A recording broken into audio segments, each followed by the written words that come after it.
When estimating demand for housing from a growing number of immigrants, our next guest says Canada is significantly underestimating the numbers and that the gap is set to widen further this year. Benjamin Tell is Deputy Chief Economist at CIBC Capital Markets. Benny, always great to speak with you. On this, who's being counted and who's not being counted when it comes to, trying to assess, who is moving to Canada and who's going to need housing? Yes, I've been saying for a while now that we are undercounting the demand for housing coming not only from new immigrants, non-permanent residents, also by Canadians. I'll give you an example before we get into the new immigrant story. Let's assume that you are a student in Montreal, in university there, but your parents live in Toronto.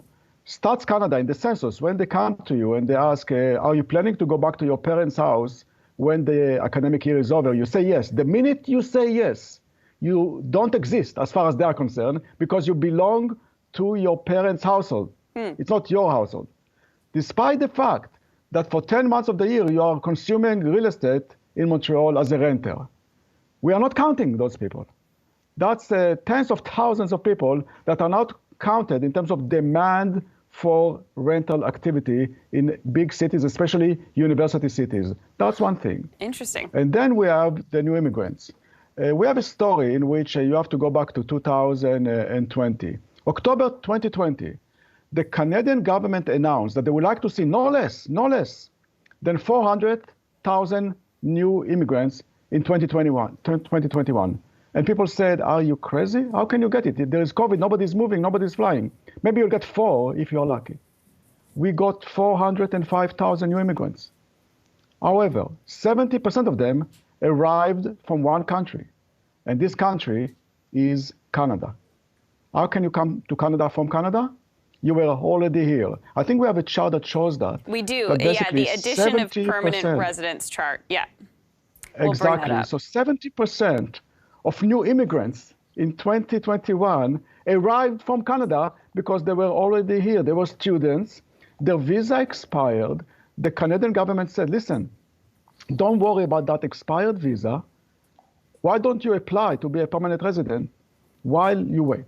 That's exactly what happened. 70% of them became permanent residents coming from Canada, which means that they were already here. Namely, they were consuming real estate, they were renting already. So these 405,000 new immigrants did not translate into a significant increase in demand for housing in 2021. Now, the chart also will show that in 2022, the number went down from 70% to about 40%, which means that now more and more people are arriving from outside, representing demand for real estate.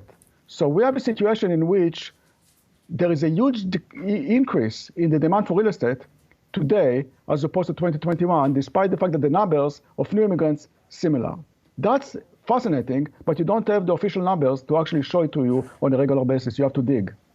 So we had trouble firing that first graph there, but we brought up the second one, Benny, which was about the official data versus what you see as being the total, right? Maybe we can bring that second graph up again, just to show that particular note. So this is the official number versus the international arrivals. Exactly. So you have a change between 2022 and 2021. The increase in terms of the new immigrants that are arriving, the increase is basically 40,000. But when you translate it into how many of them are actually arriving from outside relative to 2021, you see all of a sudden that the demand is north of 120K net new demand for real estate. That's the way to measure new immigrants and their implications for real estate. You cannot just look at the gross number. You have to basically look at the country of residence, where they are coming from.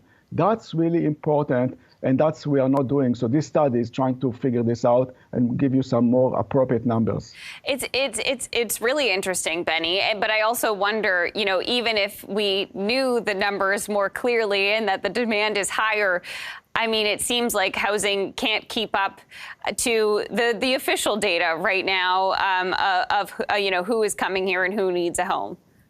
Yes, we all know that there is lack of supply and demand is rising. There is no surprise here. But the point that I'm making, it's even worse than you think. Right. So all those municipalities are getting targets because they say, you know what, you get X number of new immigrants, therefore you have to build X number of units. And I say, you know what, this X number of new immigrants is actually higher.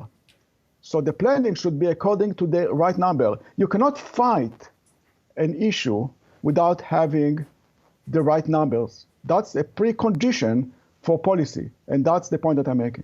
You know, the student part is particularly interesting, Benny. I mean, all of it is. But, you know, when you think about the number of students that come to just one university, it could be tens of thousands of people who, you know, are temporarily living in a radius around, you know, a particular campus. That's a lot of housing potentially.